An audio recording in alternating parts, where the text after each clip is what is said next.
uma coisa que eu achei muito legal, né? 3 palestras atrás a gente falou bastante da história da computação e von Neumann, em 1965, né, por aí mais ou menos, inventou lá aquela arquitetura dele, fez um paper e se vocês forem olhar, né, aquela imagem, gente, o que a gente tem hoje nos nossos computadores é a mesma coisa, 60 anos, né, atrás, não mudou nada, ou está na hora de virar a página, né? Então, é sobre isso que a gente vai falar aqui. O que é HVM? HVM é um runtime. O que é um runtime? É um programa que roda programas. Ok? E olha que legal, olha que curioso. A gente rodou um radix sort, mais um exemplo pequeno, na HVM e comparamos com runtimes modernos.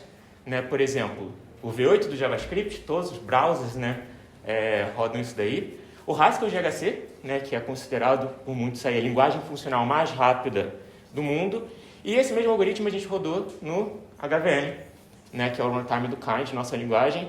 E no JavaScript, né, essa computação levou 29 segundos, no Haskell levou 11 e no HVM levou 2.5. Então, como é possível? Por que o HVM ficou tão rápido? Eu já vou explicar, mas antes, vamos dar uma passada pela história do paralelismo no hardware, ok? Se a gente for olhar aí, antes de 2003, não haviam processadores com mais de um núcleo vendidos, né, para o público geral.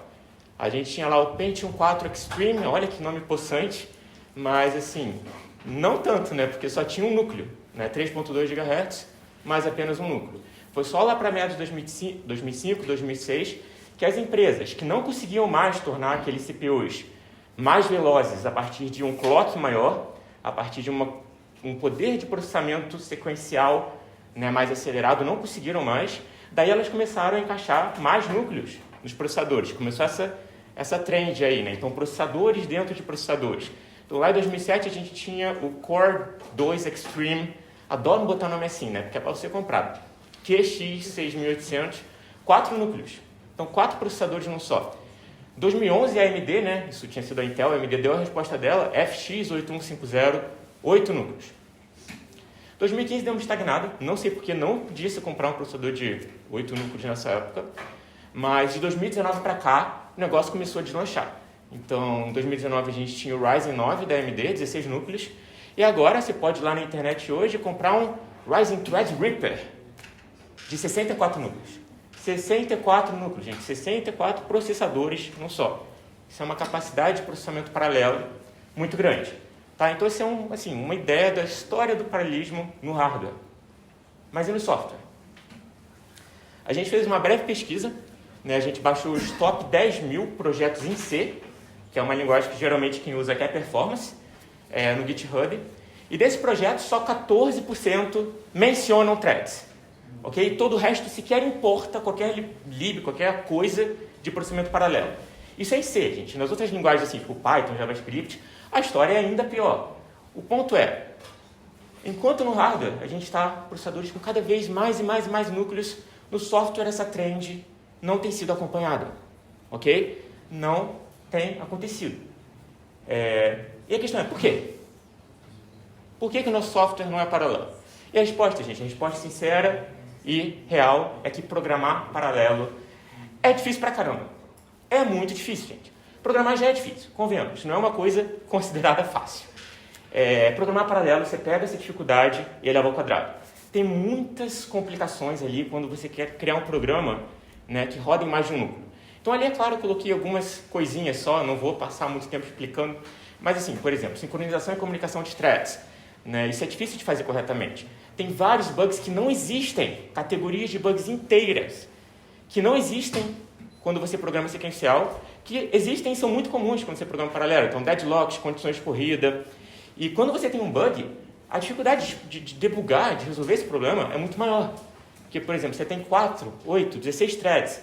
Você quer dar um log ali para ver o que está acontecendo, vai vir print de tudo que é thread diferente. Você vai dar vários nós na sua cabeça. É muito difícil entender o que está acontecendo ali. Tá? Então, assim, programar paralelo é muito difícil. E aí, só para, né, dar uma pequena brincadeira, né, mas validar um pouquinho isso que eu estou falando, eu fiz um joguinho. Né? O que eu fiz? Eu fui lá no ChatGPT, todo mundo conhece, né, vai substituir a gente daqui a pouco, mentira, mas não se sabe. Enfim, pedi lá para o ChatGPT, será que ele consegue programar sequencial? Né? Então eu pedi para ele resolver um problema muito simples de computação. Coloquei lá, GPT implemente um programa em C que cria uma árvore de inteiros de 0 a 2 elevado a 24 e soma todos. Ok? E aí ele respondeu ali com essa função de 4 linhas, não teve dificuldade, essa função está correta, tá bom? É recursiva, pode dar essa Kubeflow, mas sim, em geral está correta, funciona, função simples, clara, pequena e rápida. Tá? Isso daí conseguiu somar todos esses milhões de números em meio segundo. Então, o GPT conseguiu programar em sequencial, não teve dificuldade nenhuma. Aí, né, eu, malandro que sou, cheguei no GPT no mesmo chat, tá? na mesma aba, né, do browser, e falei assim, beleza, agora pega esse programa daí, mesmo programa, e agora use 16 threads para acelerar a computação. Então, os 0,5 segundos eu quero diminuir esse tempo, quero usar os cores do meu processador para fazer essa computação acontecer mais rápido. E ele me respondeu com esse monstro aí. Primeiramente, 18 linhas, já quadriplicou o tamanho do código. O outro que era simples e claro e dava para a gente entender direitinho, isso daí nem eu estou entendendo o que está acontecendo direito. Então, assim, aumentou a complexidade do código. Mas o problema não é nem esse. Até aí tudo bem. O problema é que esse código daí, se você for rodar na mesma quantidade de números, levaria 2 meses. Então, gente, de meio segundo para 2 meses, acho que não foi uma melhora muito expressiva. Então, é difícil. Tá? Basicamente, o ponto aqui é muito complicado programar paralelo. Às vezes você consegue fazer, mas o que adianta, né? Usou 16 minutos, mas demorou muito mais. Você perdeu performance com isso. E aí que entra a HVM. Então, o que é a HVM? Ela é um projeto, basicamente, o princípio dela é o princípio do paralelismo automático. Tá? É uma ideia que não é nova. Tá? Assim, nossa, inventamos um paralelismo. Claro que não. Isso é um tema de pesquisa que já existe há muito tempo. Mas, né, e com métricas que a gente vai estar apresentando e motivos, obviamente, justificativas que a gente está apresentando, que vai estar apresentando nessa palestra, a HVM, até onde eu tenho conhecimento, é o primeiro runtime que consegue, com êxito, paralelizar uma linguagem de alto nível, como Python, JavaScript, essa linguagem moderna, sem você mexer em nada no código. Não preciso botar thread, não preciso ficar fazendo lock, mutex, comunicação, e conseguindo um resultado real. Tá? Realmente, você pega aquele programa, roda, e você vai ver que ele vai rodar mais rápido. Tá, então essa é a proposta da HVM. E diferente de certas soluções, existem soluções para isso, só que se você for olhar, pode pesquisar. Todas têm alguma pegadinha. Por exemplo, a Arrayfire, né? É um ótimo software, tá? Não me leve a mal, maravilhoso. E tem muitos outros parecidos, mas é muito restrito ali no modelo Data Parallel. Tipo, você tem que usar arrays, é uma coisa assim. Basicamente o que eu estou dizendo a solução é uma solução que não é geral, não permite você fazer tudo. Outras soluções, né, existem também, mas aí cai na área de você ter que começar a fazer na mão, thread, lock, mutex, então é geral, só que aí agora você tem aquele problema dos bugs, da dificuldade. Então, assim, pegar uma linguagem alto nível e paralelizar sem esforço nenhum. Não existe nenhum processo, nenhum projeto que teve êxito com isso hoje em dia. E eu estou fazendo um claim, tá, de que a HVM conseguiu êxito nesse objetivo. E como eu falei, ela é totalmente geral, suporta tudo que é paradigma, funcional, procedural, tudo você consegue fazer na HVM. Ok? E para exemplificar, né, antes de explicar como funciona, para exemplificar, né, e para demonstrar um caso real, né, temos aqui um problema simples. Tá? Eu escolhi um problema simples para não ficar um código gigantesco. Então, o problema de somar árvore. Imagino que todo mundo aqui, né, já deva ter feito alguma coisa desse tipo. Então, ali na tela eu tenho uma árvore com 16 números, e o desafio é somar esses números. Então, muito simples. Então, a gente tem ali, por exemplo, 1 e 6 somado dá 7. 7 e 8 somado dá 15. 15 e 9 somado dá 24. E aí, no final, dá 42. Tá? Então, esse é o problema que a gente vai implementar. Tá? Claro, você pode implementar qualquer coisa, é um exemplo simples, para manter no escopo aqui, né, dessa explicação. Vamos implementar esse problema, né, a solução desse problema, em 4 linguagens diferentes. Tá? Então, aqui está a solução em Python. Nada demais. Uma funçãozinha recursiva, caso base ali. Né, e no caso recursivo, eu tenho o somatório dos 2 branches da árvore, e aí vou somando par a par. Em JavaScript, o código ficou assim. Tá? Muito simples também. Mesma só mudou a sintaxe, né? A lógica é a mesma, a escrita é um pouquinho diferente, mas é o mesmo programa que está representado ali. Em C ficaria assim, novamente, mesma lógica, mesmo programa, só mudou a sintaxe, né? Muito parecida até com a do JavaScript, mas mudou um pouquinho. E aí a gente teria, tá, a solução numa linguagem que a gente está usando internamente na HVM. Tá? Essa daí seria a solução na HVM. Mesma solução, não mudou nada. Vamos rodar? Vamos ver quanto tempo leva para cada um desses programas rodar. Rodei aqui nesse meu computador, é um Apple M3 Max, processador novo da Apple. Python, né, para somar esses milhões de números, 29 segundos. JavaScript, 1 segundo. C, né, que é por muitos considerada a linguagem mais rápida do mundo, 0,4 segundos. E HVM fez essa mesma computação em 0,2 segundos. Quase metade do tempo do C. Né? O famoso C, aí há 60 anos, linguagem mais rápida do mundo. E a questão é, por quê? Por que a HVM ficou mais rápido? Tá? Ela foi feita pelo GPT-6, é um super runtime, mega inteligente, tecnologia alienígena? Não. Eu usei algum algoritmo diferente, fiz ali alguma coisa. Gente, não tem nem como roubar nesse código aqui. É tipo 4 linhas, o código é literalmente esse. É o arquivo inteiro, né? Vocês podem baixar e testar e vocês vão ver que o resultado é esse. A gente fez alguma coisa muito específica para esse caso? A gente criou ali uma thread para cada branch? Não. É uma coisa muito geral, tá? Então, o que aconteceu? Por que ela rodou mais rápido? Porque ela usou os 12 números, tá? Então, a gente não roubou ali no algoritmo, mas em tese a gente roubou no fato de que ela está usando o processador inteiro, enquanto as outras linguagens não estão. Tá? Então, que fique bem claro, a HVM, gente, não é mais rápida que o C numa thread, num núcleo, pelo amor de Deus, isso daí é décadas otimizando o compilador do C. Mas ela, diferente das outras, ela tem essa capacidade de usar todo o poder de processamento. E se você for pensar, os nossos processadores estão ficando cada vez com mais e mais núcleos.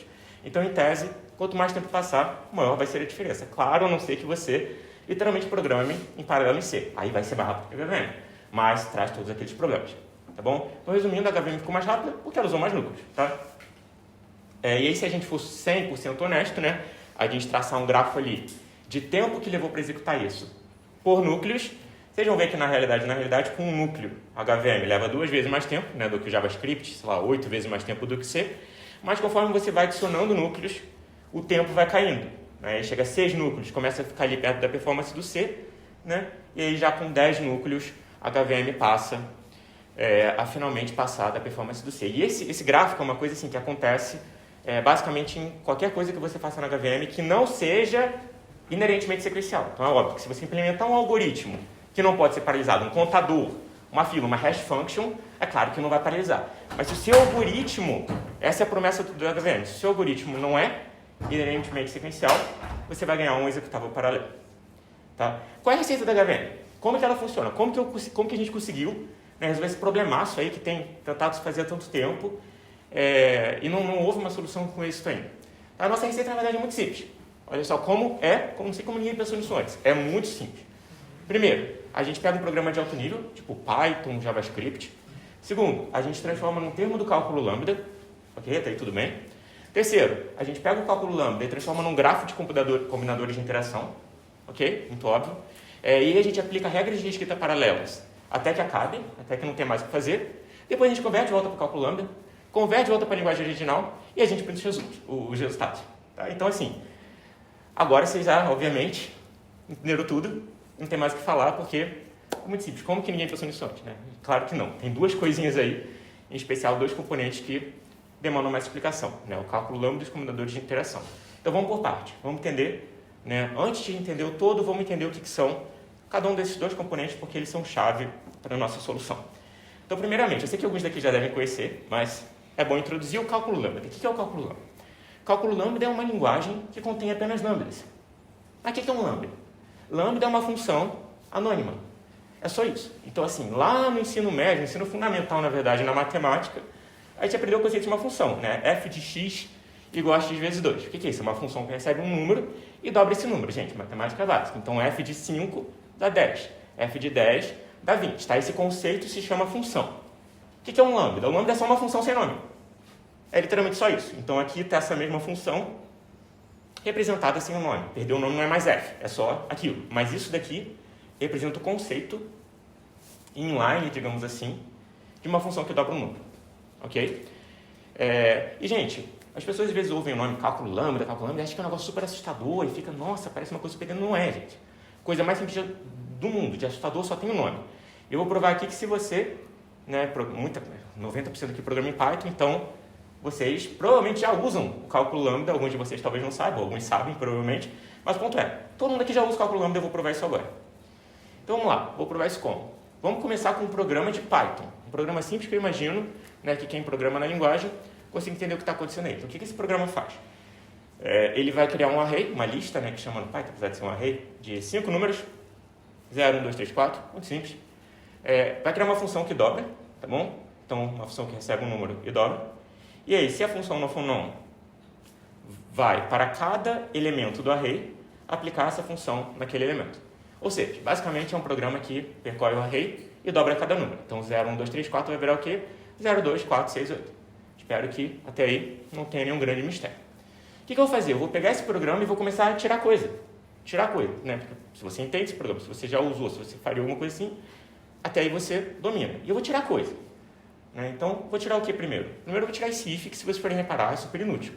Né? Se font for none, mas font não é none, font é uma coisa. Então, esse if não serve para nada. Eu vou tirar ele. Tirei o if. Sobrou um monte de coisa. Quero tirar mais. Estou maligno hoje. Quero tirar agora esse for. Consigo tirar o for? Consigo. Tirei o for, tive que expandir, né? Agora são 5 linhas, tive que aplicar a função cada número a 1, mas no final o resultado continua sendo o mesmo. 0, 2, 4, 6 e 8. O programa não mudou. Então, em tese, consegui fazer a mesma coisa, não precisei do for. Quero tirar mais. O que eu posso tirar agora? Eu vou tirar o array. Olha esse array daqui, não gosto mais dele. Tirei. Tive que criar uma variável para cada número. 0, 1, 2, 3, 4. Não tem problema. Apliquei a cada número individualmente. No final, minha tela apareceu a mesma coisa. A computação foi a mesma. 0, 2, 4, 6 e 8. Dobrei todos os números. O que mais eu posso tirar daqui?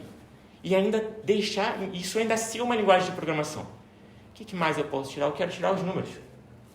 1, 2, 3, não gosto deles. Vou tirar esses números daí. E o que eu vou colocar no lugar?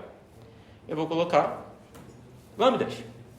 Então agora eu tenho 2 igual a esse negócio daqui, 3 igual a esse negócio aqui, e aquela função que dobrava virou esse bagulho esquisitaço aqui.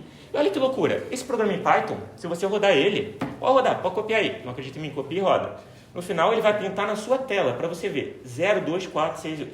E eu pergunto para vocês, onde que está o número 3 aí? O número 3 escrito. Onde que eu usei o número nativo do Python? Não usei. Onde que está a função de dobrar? Né? Que antes estava aqui, ó, x vezes 2. Não tem nenhum vezes 2 aqui, gente.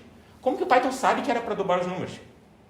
Ele sabe porque no cálculo lambda você consegue, usando apenas lambdas, expressar qualquer função computável. Então, esse é o cálculo lambda. Tá? O que você tem que entender do cálculo lambda?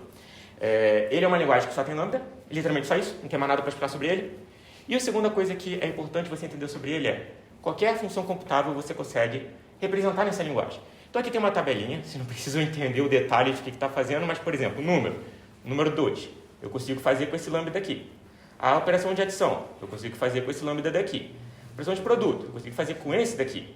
Booleano, condicional, tupla, tripla, projeção, lista, indexação de lista, né? Pegar um elemento ali da lista, até loop, gente. Tudo que eu consigo fazer numa linguagem tradicional, eu consigo de alguma forma fazer no cálculo lambda. Você não precisa entender como, mas o importante de lembrar desse slide é tudo que eu consigo fazer no Python, eu consigo traduzir e fazer também no cálculo lambda. Mas o que tem a ver com paralelismo? Tá? Por que eu estou entrando nisso? Eu estava falando de paralelismo agora há pouco.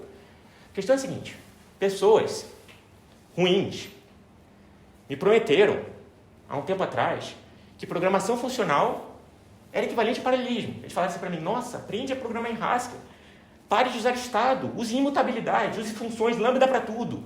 Que no final você vai ganhar o quê? Um executável paralelo. Eu passei 4 anos, 5 na verdade, até mais, estudando Haskell, estudando Camel, né? Fui aí o terceiro, talvez. Lisp, Scheme, Clojure, tudo que é coisa mais maluca do mundo. E aí cheguei lá, aprendi, consegui, nossa, agora eu consigo fazer aqui um jogo em Haskell com lambda, que loucura, eu consegui aprender. Eu falei, caraca, agora eu vou rodar em todos os núcleos da minha máquina, rodando um núcleo só. Aí fiquei, porra, me enganaram, mentiram pra mim. Só que não foi por maldade. A questão é a seguinte, pesquisadores, eles por muito tempo acreditaram, sim, né, houve esse que hoje considera um mito de que imutabilidade funcional e tudo mais é mais amigável, é mais perto do paralelismo do que um procedural, do que um C da vida. Isso é verdade. Mas não muda o fato de que, até hoje, ninguém conseguiu implementar uma linguagem funcional, uma linguagem baseada no cálculo lambda, que paralisa o seu programa automaticamente. Não existe, mas não existia. Então a questão é, existe sim uma proximidade do paralelismo no modelo do cálculo lambda, no modelo funcional, mas tem um pequeno probleminha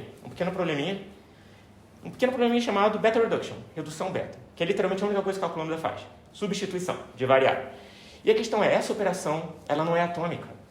Com uma única beta reduction, né, que é a única coisa que o cálculo lambda faz, Você pode ter que clonar uma árvore inteira, você pode ter que mexer numa quantidade muito grande de dados.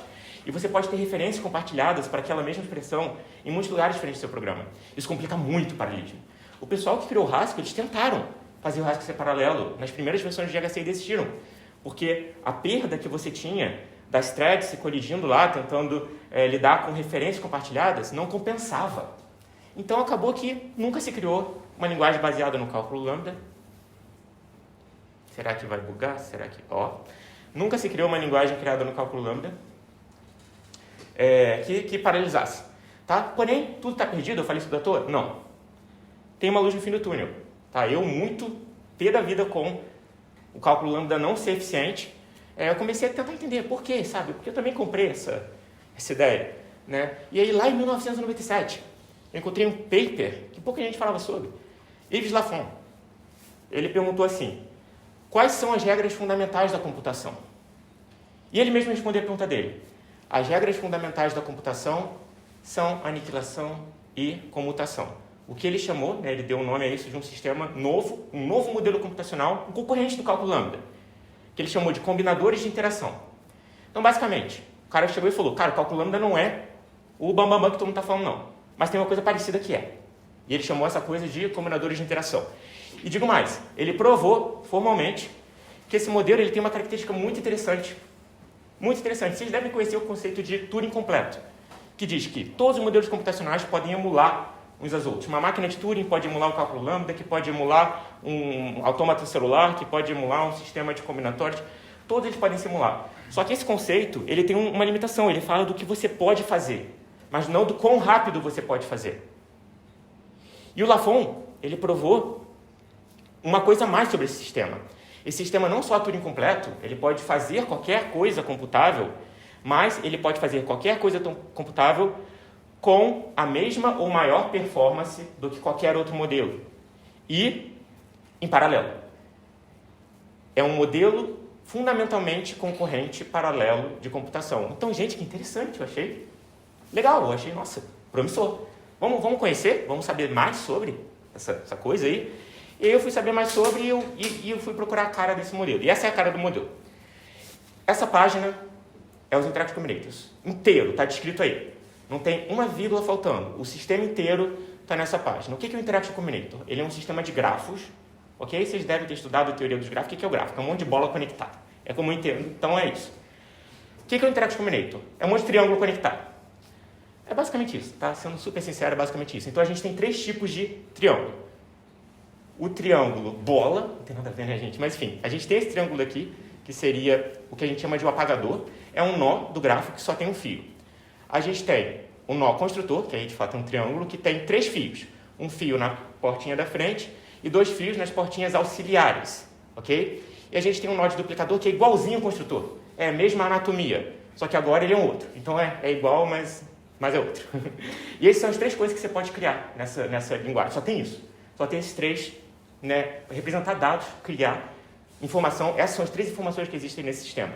Porém, acoplado a isso, existe o quê? Isso daí até aí é dado. Dado é informação. Só que para computar não basta informação. Tem que ter o quê? Uma noção de passagem de tempo, uma noção de comunicação, uma noção de ler alguma coisa e interagir. Interagir, olha que palavra interessante. Existem 6 regras de interação, que são exatamente coisas que vão acontecer quando 2 nós forem conectados pela porta da frente. Ok? Então, a gente tem 3 nós, então são 6 combinações. Por exemplo, quando o nó de apagamento interage com o nó de apagamento, eles vão se apagar, que surpresa, e viram nada. Sumiu da história, sumiu da realidade. Como o nó de apagamento interage com um nó, aqui, ó, interagindo aqui com um nó de construtor, que a gente chama, ele vai apagar o nó de construtor e vai se propagar. Então, isso é uma das regras. Existe uma regra muito interessante, que é a regra com, que é quando 2 nós construtores interagem entre si. O que eles fazem? Eles se aniquilam, eles somem. Só que eles conectam os vizinhos. E essa conexão entre os vizinhos é o que dá origem a um monte de coisa. Beta reduction, comunicação, pattern matching, tudo tem origem nessa regra aí, a interação entre 2 construtores. E por fim tem uma coisa muito interessante também, que é a regra da interação do construtor com o duplicador. O que acontece? Eles vão, um construtor aqui, um duplicador aqui, eles interagem pela porta da frente, eles passam um através do outro e viram 4. 2 vira 4. Se duplicam. Dessa regra fundamental vem mais um monte de coisa legal. Loop, recursão, repetição, clonar dados, todas essas coisas que envolvem o conceito de multiplicidade, multiplicação, exponenciação, todas essas coisas que envolvem o conceito de repetição vêm dessa regra fundamental. Tá, e o Yves Lafont falou assim, as regras fundamentais da computação são apagar a informação, que vem desse nó daqui, eraser, o apagador, construir informação, que vem do nó construtor, e duplicar a informação, que vem do nó duplicador. Tá? E esse é o sistema de Interaction Combinators. Olhando assim, você olha para isso e pergunta, gente, como que eu vou criar qualquer programa com isso? Parece que não dá, parece uma coisa tão patética até se a gente olhar, mas dá. Tá? Com esse sistema dá para fazer qualquer coisa. E olha só, mais interessante do que isso, ele provou o seguinte, existe uma tradução, olha que loucura, existe uma tradução do cálculo lambda direta, 1 a 1, do cálculo lambda para os combinadores de interação. Funciona assim, se eu tenho um lambda, uma função anônima, eu transformo isso num construtor. Se eu tenho uma aplicação de uma função anônima a alguma outra coisa, eu transformo isso num construtor também. O mesmo nó é usado. Se um lambda usa sua variável mais de uma vez, eu uso um nó de duplicação, um duplicador, para clonar essas variáveis. E se um lambda não usa sua variável, eu vou usar um nó apagador para apagar a ocorrência daquela variável. Então, com isso, eu tenho uma ponte direta do cálculo lambda para os combinadores de interação. Mas por que eu estou falando disso? Vamos lá, vamos raciocinar logicamente. Qualquer linguagem pode virar o cálculo lambda. Acabei de prometer isso para vocês. Posso pegar um Python, e vai virar o cálculo lambda. O cálculo lambda, eu posso pegar qualquer termo do cálculo lambda, e virar um Interaction Combinator. E eu falei para vocês que o Interaction Combinator é um modelo de computação fundamentalmente paralelo. Se o Python vira o cálculo lambda, se o cálculo lambda vira o Interaction Combinator, e se o Interaction Combinator é paralelo, então eu posso rodar o Python paralelo. Faz sentido? Para mim fazia. Algumas pessoas falam, nossa, gente, você está fumando alguma coisa esquisita aí, porque não faz sentido, mas para mim fazia. Eu acreditei nisso e fazia todo sentido lógico. E aí o que eu fiz? Tentei implementar esse sistema. E aí o resultado disso foi muito pânico, muito caos. Há 5 anos, eu acho, eu implementei pela primeira vez. E foi bom, foi interessante, porque funcionou. É muito simples, na verdade, o sistema, né? É só um monstrinho conectado. Mas, por outro lado, não era rápido, tá? Tipo, eu conseguia fazer ele ficar paralelo, mas eu precisaria de 1000 threads para fazer o que os JavaScript fazem em uma. Então, interessante na teoria, mas na prática não ficava tão bom assim. Mas o tempo foi passando, eu fui otimizando, e hoje a gente tem uma versão que realmente é muito prática. Como eu falei, se a gente pegar ali aquele gráfico com um núcleo, ainda mais lerdo lá com JavaScript, que outras linguagens, mas com 4, 5, 6, já começa a ficar mais rápido e isso começa a se tornar uma coisa que talvez tenha algum valor real. Talvez eu possa, igual eu falei, eu peguei ali um programa normal, rodei em vários sistemas diferentes, runtimes diferentes, e na HVM ficou mais rápido. Então, aquilo tem um valor prático, né? Para o programador não está nem aí se está usando um núcleo, se está usando 12 ou se está usando 500. Ele quer que o programa dele rode mais rápido. E aí, para a gente entender isso, gente, eu sei que talvez tenha sido muita informação até agora, então se você está em Nárnia, voado nesse momento, talvez seja o momento de voltar, porque eu acho que o que aconteceu aqui agora é igual tentar explicar um board game. Né? Se você tentar explicar um board game, quando você vai, um que você não conhece ainda, quando você quer jogar com seus amigos, o cara vai chegar lá e falar, então as regras são tal, você fica, não vai entender nada. Aí você senta, começa a jogar, e aí você pega ali, né, na hora. Então, eu acho que o ser humano é assim, ele funciona com exemplo. Então, vamos tentar demonstrar o que está acontecendo aqui com um exemplo prático completo, tá? Do funcionamento da HVM como um todo. Então, vamos lá, um exemplo prático. A gente vai fazer o quê? Vai começar com um programa de Python, gente, é um programa muito simples, obviamente para fins de demonstração. Então, uma função dobro vai pegar ali um número, vai multiplicar por 2. E aí eu pego o dobro e aplico a 1. Então, no final, esse programa deveria dar 2. Tá? É um programa muito simples. Esse é o começo da HVM, digamos assim. Eu pego um programa de alto nível, uma linguagem tipo Python, JavaScript ou qualquer outra. Primeiro passo. Segundo passo, transformo num termo lambda. Então, lembra que eu falei, tudo que é Python, tudo que é JavaScript tem alguma forma de eu transformar no cálculo lambda. Então, isso virou isso. Virou um monstrinho, né? Antes eu conseguia ler, agora, se eu não estou acostumado a calcular lambda, nem sei o que está acontecendo, mas não importa. Isso daí acontece por trás. O ponto é, eu peguei o Python e transformei no cálculo lambda. Esse é o segundo passo. Terceiro passo, pá. Transformei o termo do cálculo lambda numa rede de Interaction Combinators. Ou seja, um grafo, um monte de triângulo. Então, isso daqui virou isso que virou isso. Isso daí é uma regra, uma receita de bolo, tá? Literalmente, você pega o cálculo lambda, o lambda vira isso. Coisa vira isso. No final, você vai ter essa rede daí. O que eu vou fazer? Isso é uma rede de Interaction Combinators. Eu vou começar a aplicar aquelas 6 regras de interação over and over até não ter mais o que fazer. Tem alguma regra de interação que dá para fazer aí? Lembra, uma regra de interação acontece sempre que dois triângulos são conectados pela porta de cima, porta da frente. Então, por exemplo, esse triângulozinho daqui, ele está conectado nesse daqui, sim, tá, mas esse daqui é a porta da frente e esse daqui é a porta de trás. Então, não são duas portas principais conectadas, não são duas portas da frente. Existe algum fio aí que está conectando dois triângulos pela porta da frente? Sim, esse fio lá mais de cima. Então, ali eu posso fazer uma interação. Se eu for olhar lá na tabela de interações, a interação com, vou até voltar, né, para a gente dar uma olhadinha. Então, é essa interação daqui que eu vou fazer, que é, eu tenho dois triângulos, né, construtores, eles vão sumir, pof, e vão ligar os vizinhos dele. Então, eu vou fazer isso dali ali agora. Então, ó, encontrei essa porta, né, que dá para mexer, vou mexer, acontece isso. Aí eu vou só dar uma movida nos fios, né, isso daí não muda o grafo em si. Aí eu vou procurar, tem mais algum par de triângulos conectados pela porta da frente? Sim, tem aquele ali na esquerda, marquei, dá para fazer alguma coisa ali. Vou fazer, é a mesma situação, a mesma regra, pá, apliquei. Virou dois fios. Eles somem e viram dois fios. Tem mais alguma coisa que dá para fazer aí? Se eu olhar direitinho, tem. E agora olha que interessante. Esse é o momento que a magia acontece. Existem dois pares que podem interagir. Esse triângulo daqui está conectado pela porta da frente. Nesse triângulo daqui, um par. E esse triângulo daqui está conectado na porta da frente com aquele outro triângulo lá longe aqui. Dois pares. E esses dois pares, sempre que isso acontece na anatomia do grafo, digamos assim, eu posso aplicar essas duas regras ao mesmo tempo. Mesmo tempo igual a paralelo. Pá, apliquei. E aí eu vou só encurtar os fios, né? Ficou uma coisa assim meio louca, mas se você seguir, no final das contas dá isso daqui. E esse é o resultado. Por quê? Porque não tem mais o que fazer aí. Não tem mais o que mexer. Então estamos no passo 4. Ok? Chegamos ao resultado final da computação dos Interactive Combinations. Não precisamos mais dele, podemos jogar ele fora. E agora passar o quê? O caminho oposto. De volta para o cálculo lambda. Isso daí também é uma receita de bolo, tá? Uma tabelinha que eu vou seguir e consigo converter aquela rede no cálculo lambda.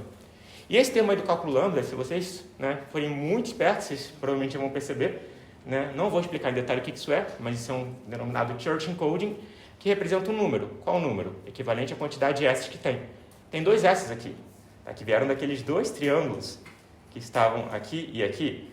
Dois S's, né? Eu vou ler de volta como o número 2. E aí eu posso, enfim, passar para a linguagem origem e pintar isso como um efeito na tela. E esse é o funcionamento completo da HVM. Por que a HVM consegue paralelizar enquanto outras linguagens, outros approaches, né, não conseguiram? Porque ela não está tentando pegar uma linguagem procedural que foi feita, né, pensando num modelo sequencial e fazer um retrofit, tentar anotar, encontrar maneiras de anotar paralelismo ali e tentar... Ela não está fazendo isso, ela está indo mais fundo. Ela está começando de um modelo fundamentalmente paralelo e aí está tentando trazer as outras linguagens para ele, mas o modelo em si já é paralelo. Então é isso que a HVM faz e é por isso que ela consegue paralelizar de uma maneira tão granular. Conseguir pegar um Python, um JavaScript da vida, quebrar em triângulos e distribuir aquele trabalho através do seu processador. Esse é o funcionamento da HVM. Vou voltar aqui rapidinho então só para a gente passar o funcionamento completo de uma maneira mais acelerada. Comecei com um programa de alto nível, Python, por exemplo. Transformei no cálculo lambda, virou um monstro, você não precisa saber disso, não tem problema. Transformei nos Interactive Combinators, fiquei aplicando regra de redução até não ter mais o que fazer. No final, esse chegou ao resultado, transformei de volta, caminho oposto para o cálculo lambda, transformei, né, de volta num valor e aí, enfim, pude imprimir algum resultado na tela ou despachar algum efeito na linguagem de origem. Esse é o funcionamento da HVM, tá? É literalmente isso, não tem mais nada. Acima disso tem o quê? Otimizações, obviamente. Porque assim, se você olhar para isso, você deve estar pensando, gente, mas tudo isso para multiplicar dois números? Um monte de triângulo na tela, como que isso é eficiente? Não parece ser. E realmente não é. Se eu fosse fazer a multiplicação de número assim, que foi o que eu fiz alguns anos atrás, não ia ficar rápido. Então assim, o que a HVM é? Ela pega esse modelo como base e começa a adicionar um monte de otimização que faz sentido lógico por cima disso. Então, por exemplo, a gente tem ponteiros de 64 bits, um modelo de memória muito bem arquitetado, cada lambda usa 128 bits. E uma battle reduction modifica 4 valores na memória, é muito leve, é muito eficiente no computador e pode acontecer em paralelo. A gente tem números nativos de máquina, obviamente, né? Você vai pegar um número, não vai ter que fazer um monte de triângulo. Então, assim, a gente tem os números nativos de máquina, não precisa usar os triângulos para quando você quer multiplicar o número, mas quando você quer representar dados, tipo uma árvore, um array, uma tabela, um mapa, qualquer coisa do tipo, aí os triângulos acabam começando a compensar. Por exemplo, no caso dos arrays, né? Se a gente for pensar um array, é uma lista ali de número, né? Tudo compactado ali em C, é muito eficiente. Então, por exemplo, se eu tiver um array de 1 mega em C, não tem como representar isso com menos espaço, é o mais eficiente possível. Na HVM, eu consigo representar um array usando uma árvore dos triângulozinhos lá. Vou ter uma perda de espaço? Vou. Mas por conta dos números unboxed, a perda de espaço não é tanto, a eficiência é de 46%. Então, aquele array que levaria 1 mega em C vai precisar de 2 megas na memória na HVM. Realmente ficou maior. Só que agora eu posso processar em paralelo. Então, eu estou usando o dobro de espaço, mas agora eu posso jogar esse array para ser processado por 10, 20, 50. A gente tem uma implementação na RTX 4090. A gente conseguiu fazer o que foi um grande breakthrough para a gente, porque são milhares de núcleos. Tá? Então, assim, validou que o algoritmo está funcionando, porque milhares de núcleos reduzindo as coisas ao mesmo tempo. Então, assim, inclusive, é a nossa implementação mais rápida agora. Né? Foi muito legal para a gente o dia que a gente conseguiu pegar um programaço enorme e fazer todo esse processo rodar numa RTX. Foi muito legal. Então, assim, basicamente, fica um pouquinho maior de espaço? Fica. Né? Para eu encodar um dado, por exemplo, não tem um array. Mas eu acabo ganhando no paralelismo. Tá? E a gente tem mais um monte de otimização. Definição global, compilada para código nativo. Enfim, gente, tem muita coisa para melhorar ainda. É um projeto novo. Então, tem muita coisa assim que você vai fazer no C e vai rodar em 0.1 milissegundos e o HVM vai demorar um tempinho porque vira um loop ali ou até uma constante no C. Nosso compilador não é tão maduro. Tá? Mas a arquitetura em si, ela é muito robusta e consegue escalonar, né, horizontalmente, diferente de todas as outras arquiteturas de runtime no mundo. Então isso é muito legal e daqui para frente, né, essa é a pior performance da HVM para o resto da história. Daqui para frente é só otimização melhorando e dando suporte para mais linguagens. Tá? Então, resumindo tudo que eu falei aqui, primeiro ponto, processadores estão ficando cada vez mais paralelos. Thread Reaper, 64 núcleos, RTX todo mundo usando para fazer AI, milhares aí de núcleos. Isso só vai aumentar, gente. Não esperem que vai ficar mais rápido no single core, porque não vai. Isso daí já está estagnando. Inclusive tem um dado interessante, o Apple M1 para o M3, né, o processador do Mac. Em single core, pode olhar no benchmark, o YouTuber adora fazer, single core aumentou, se eu não me engano, em 30% a performance, multicore aumentou em 200%. Então, quanto mais tempo passa, mais o multicore se distancia do single core, né, e maior seria a vantagem de estar rodando na HVM. Então, primeiro ponto, os processadores estão ficando mais paralelos. Segundo ponto, programas, né, o software, né, não o hardware, o software não tem acompanhado a trend. Porque as nossas linguagens foram feitas já há 60 anos. Vocês viram aí na história, né? O C, não tinha nem Pentium e já tinha o C. Então, assim, as nossas linguagens e os programadores em si, eles estão acostumados com esse, né, com esse paradigma sequencial. Então, as linguagens, o software não acompanhou a trend do hardware, ok? E o motivo disso, novamente, programar paralelo, muito difícil, muito custoso. Tentou-se paralisar automaticamente, né, para tirar essa dificuldade, esse custo do programador. Até agora não teve um projeto com êxito, nem que pode mostrar benchmark igual a gente está mostrando aqui agora. Então não houve até agora um projeto, né, de paralelismo automático com tanto êxito em paralisar linguagens de alto nível. E principalmente features como clauses. Né? Você tem lá para array, mas você adiciona coisas de mais monads e clauses, coisa mais complicada. Paralisar, não tem um runtime hoje que faça isso. E a HVM chegou com essa proposta, tá? E conseguiu lá paralisar clauses, paralisar tipos de dados de tudo que é tipo, por conta do quê? Por conta de ser baseado no modelo em si computacional, que já é fundamentalmente paralelo. Então a receita da HVM novamente, linguagem origem, cálculo lambda, interaction combinators, aqueles triângulos lá, reduz em paralelo, né? Computa em paralelo, volta para o cálculo lambda, volta para a linguagem de origem, e aí a gente consegue rodar programas paralelos, espera-se, né? Com ganhos expressivos na prática. Né? Basicamente, o que a gente quer é que, no final, o programa rode mais rápido. Tá? E aí, atualmente, a gente tem aquela nossa linguagem própria, mas a gente pretende dar suporte a múltiplas linguagens no futuro. O sonho, né, o longo termo cara, a gente quer rodar Python, JavaScript, e Go, e é engraçado que quanto mais alto nível a linguagem, é mais fácil de rodar no HVM, né? Tipo C, por exemplo, que é mais rápido, mas seria difícil de dar suporte por conta de você poder ter ali os ponteiros e tudo mais. Então, talvez o futuro seja um futuro onde Python seja mais rápido que C. Imagina que loucura é isso. Pode ser. Isso aí, eu estou trabalhando para isso. Espero que eu consiga chegar lá. E a gente está num caminho muito, muito promissor. Se vocês gostaram dessas ideias, tá? Convido de coração aberto vocês que participem. A gente tem uma comunidade aqui de pessoas apaixonadas pela área. A gente tem o servidor Discord, sempre entra a gente lá, começa a fazer pergunta. Todos os níveis de experiência são bem-vindos. Se você é o cara aí que programa em Monad, recursivo em OCaml, ou se você está começando a pegar programação, não tem problema. Tudo que é tipo de pergunta de pessoa, de entusiasta, é bem-vindo. O link do Discord está nesse site daí.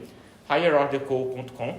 Tá? E todos os benchmarks, todos os claims que eu fiz aqui nessa talk estão em github.com/victortailing/talks. Então você pode baixar e testar no seu próprio computador e espera se você vai ter o mesmo resultado que eu mostrei aqui. Tá? Não sou mentiroso. Então é isso, obrigado. Acho que não tem muito mais o que falar, talvez... não, vamos deixar isso por aqui, acho que já passei bastante tempo. Então, muito obrigado e agradeço.